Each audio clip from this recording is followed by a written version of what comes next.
And it's live already. Wow. There we go. Hold on. Let me make sure this is on. The other camera. Hold on. Turning it on.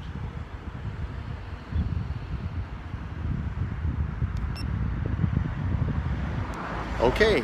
I've got 2 cameras running now.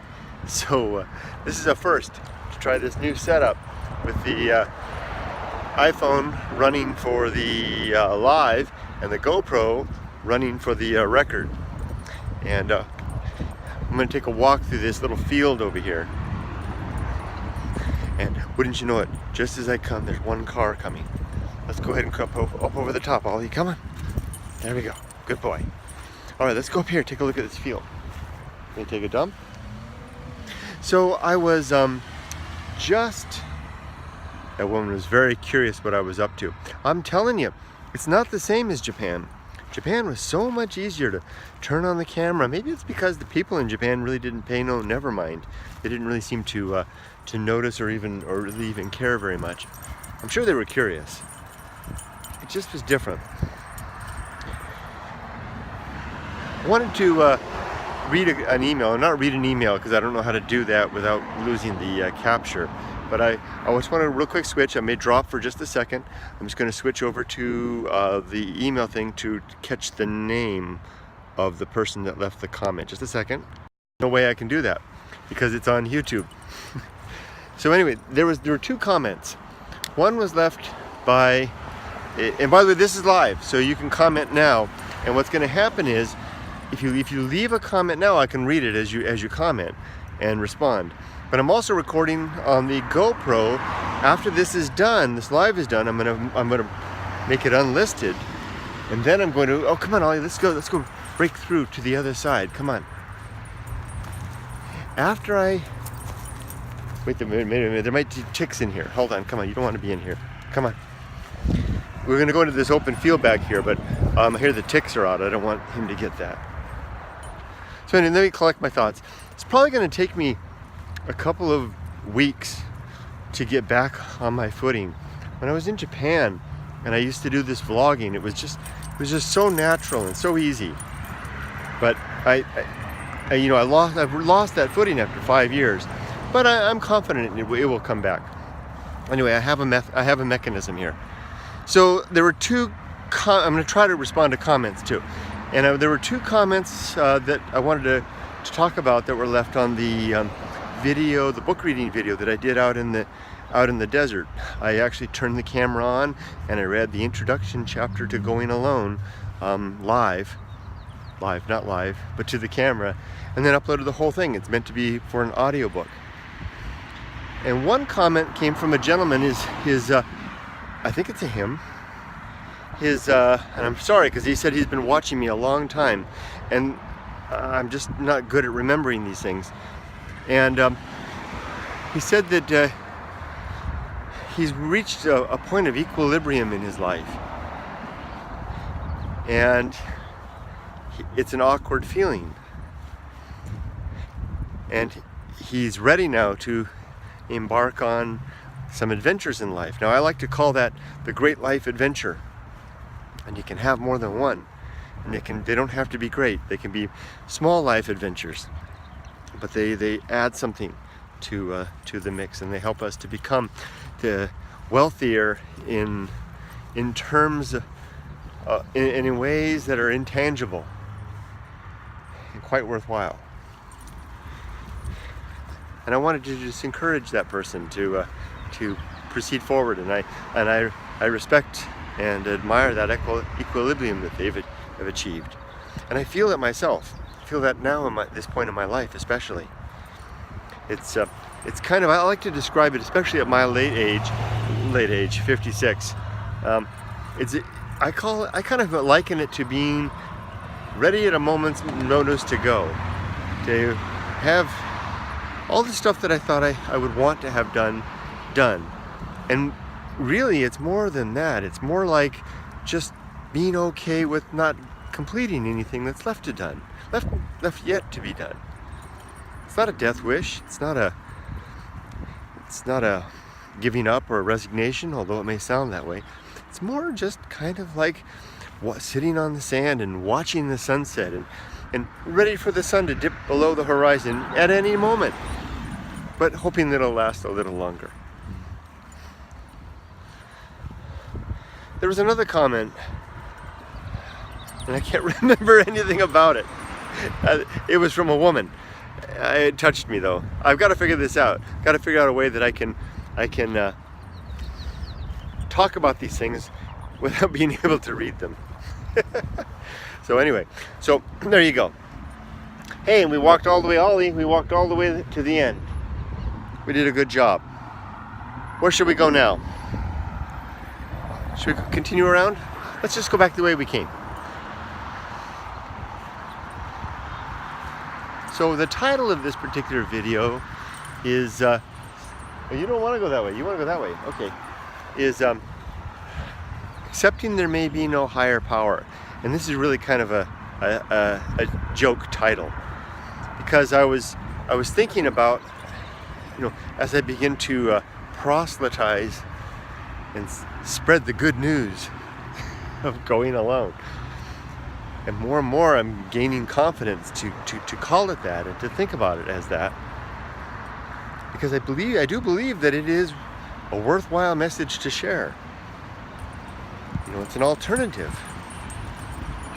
It's an alternative to what is sometimes held up as a religious life, as a source of meaning, purpose, connection. We get a lot of that from religion. It offers a lot of that, and there aren't too many alternatives to that.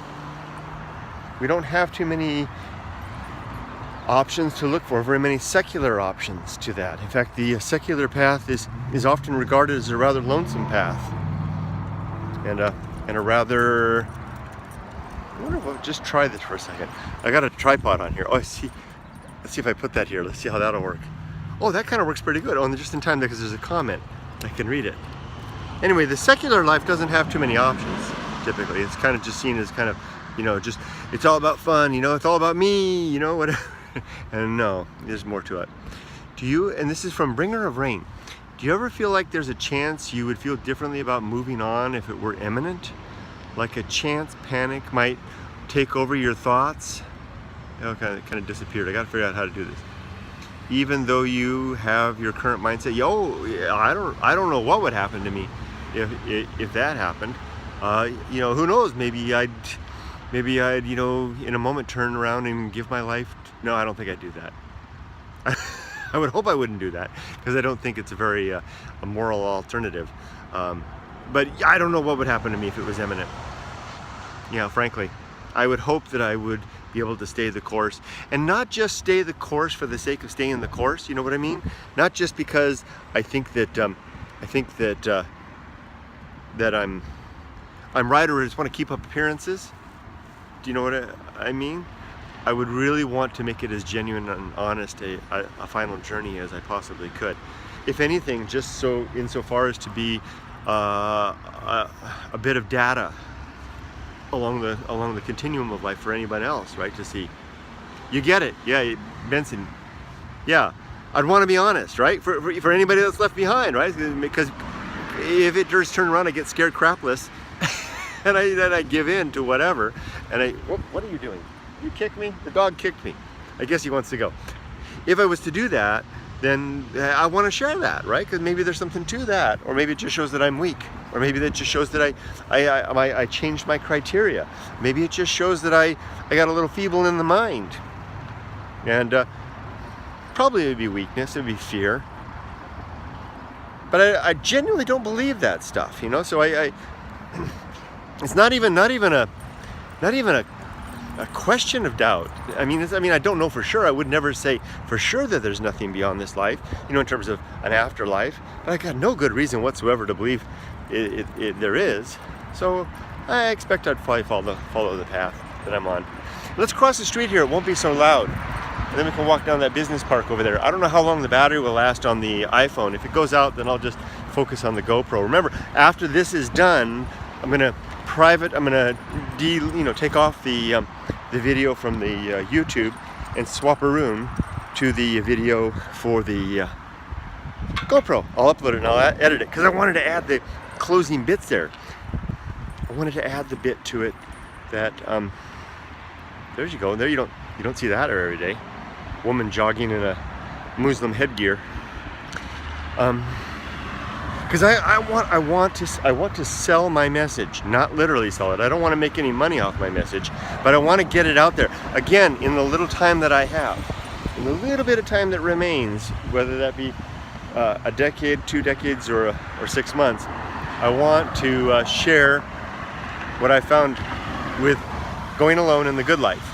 Let me cross the street here, and then we'll continue talking, because it's a lot of things. Oh, hey, that's a nice Tesla. I just love those white Model X's, and they're everywhere. Let's see if there's any other. Usually I can count a couple of them at an intersection. Nope. Oh, there we go. It's green. There we go. Let's cross the street. I think I saw a comment too.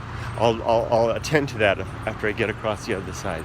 Already I feel better about the whole video thing, even though this huge apparatus I'm carrying around looks very conspicuous. And the gentleman in that car was smiling at me like, is that guy up to YouTube or something? The Japanese would never do that. The Japanese would keep that poker face, you know, despite their curiosity. Let's see, I saw a comment. Let's see. I don't know how to do this. Like how there, yeah, I get it. This is Benson again. Like how there can't be light without darkness, because then the light would have nothing to illuminate. Faith is surrounded in doubt and is a healthy observation of our frailty. I get the light and the dark thing as the contrast, but doubt and faith, I don't know if I'd see them as necessarily opposites. I would say, what would be the opposite of doubt? Certitude. Well, certitude, faith could be certitude, but I think faith would be unfounded certitude, or certitude without any good grounding.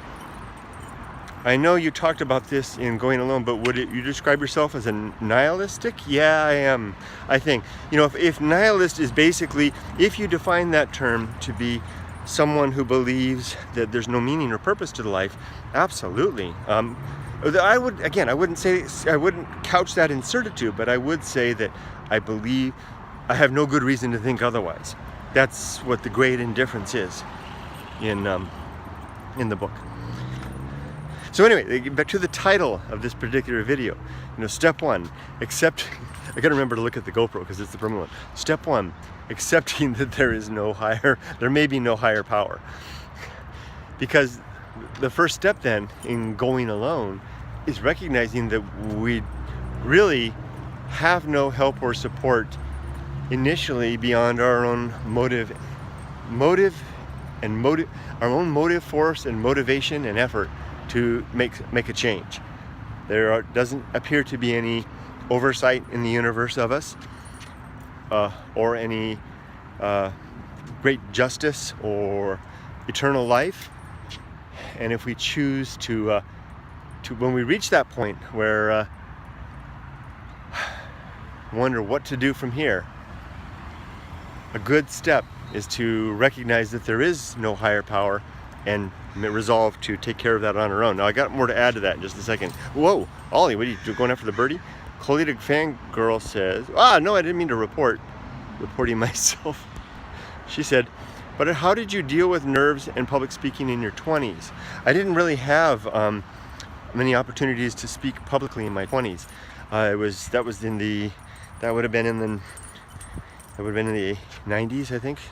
Wait a minute, 64, 74, 84, beginning in 1984, there was no internet, there wasn't anything. I was kind of living off in the woods then, and going to a remote college. And one of the ways I dealt with it was I studied my college degree is speech communication, and I studied public speaking. I did a lot of public speaking. basically I think I tackled it by wrestling it to the ground at an early age. I highly recommend that degree. So anyway, the second point is, now that I left it with a kind of a negative thing, right? It's like there's nothing to it. You're on your own. You better buckle under and go alone. But then the next step is, and this would be step 2, is I think I found it. Okay, I think I found it. You know, I am definitely making fun of this 12-step process. Not fun of it insofar as that it doesn't help people, but insofar as it begs the question of the higher power. And I believe we can get by without the higher power. I believe we can make our way into a good life without having to resort to that. So the point was that the step 2 would be finding our tribe. You know, recognizing those around us, fellow mortals, who are in the same boat in terms of in this life, and building connections with them. That's the consequence of going alone and being willing to go alone. I saw a comment. It's kind of counterintuitive to think of going alone. Self-reliance. Yeah, exactly, Benson. Self-reliance. If you haven't read Ralph Waldo Emerson's masterpiece titled Self-Reliance, I highly recommend it. It's not about being alone. Going alone is not about living a life of solitude or giving up society or saying screw you to everyone around us. It's simply about recognizing that in the end we each are alone in this journey that will end in apparently in annihilation. So there's no time to wait, but to get our butts in gear and make the best life we possibly can in the bit of time we have remaining, and find the people who can do that. Now, I don't have a lot of friends at this point in my life, but I do have my wife, and I do have my daughter, do have my brother, do have my mom. And at this moment, that's about all I really want or need anymore. Who knows, maybe there'll be more in the future, but maybe not. Well, with that, I think I'm going to go ahead and stop, because I'm probably going to run out of battery on the phone just a moment. I'm going to privatize, or remove this video in just a moment, and I'll edit the GoPro one, add in that closing bit with the Nowarians music, and then the promo thing for the book. Hey, the book is selling. I'm shipping stuff. You know, people are buying it from the website. It blows my mind. If you buy it from the website, goingalone.org, I'll send it out with a polished stone from the desert, and also it'll get signed, and you get some stickers. I've got all kinds of different stickers that I'm ordering. You know, some of them make absolutely no sense whatsoever, but I will send you that stuff. Sometimes it takes me a couple of weeks. I'm kind of slow on the uptake to get that stuff out the door. And you're very welcome. Was that Bringer of Rain? What a great name. And for that, I'm gonna say goodbye to everybody. Bringer of Rain, you bought it on Amazon. Oh, that's no problem. I appreciate that. Did it arrive yet? Did you get it already? Tell you what, Bringer of Rain, send me an email. Softypapa@goingalone.org, and I will, if you want, I'll send you another copy, a signed copy, free of charge. And I'll send anybody a copy free of charge. And you'll get some stickers too. So, and if you don't need the copy, just let me know and I'll send you the stickers. Oh, camera's off. Take it out. Oh, you read it online already? Wow, thank you. Okay, too bad the GoPro went dead already. Oh well, I guess that'll be truncated. Thanks a lot. And I really do appreciate your reading. I know the book's changed a lot. I don't know how long ago you read it. I've added 2 new chapters within the last 3 or 4 months. So let me know if you change your mind. If you do want a new copy, I'll be happy to send it. And that goes to anybody out there. Softypapa@goingalone.org, and I'll gladly send you a free copy of Going Alone. Although those international ones, boy, that shipping really, I shouldn't say that. I didn't say that. I'll gladly send you a free copy. Take care. Bye-bye, everybody. Have a great evening. Ollie, you ready? Oh, what are you eating? Eating the grass? He's going to barf later. He does that sometimes. See you later.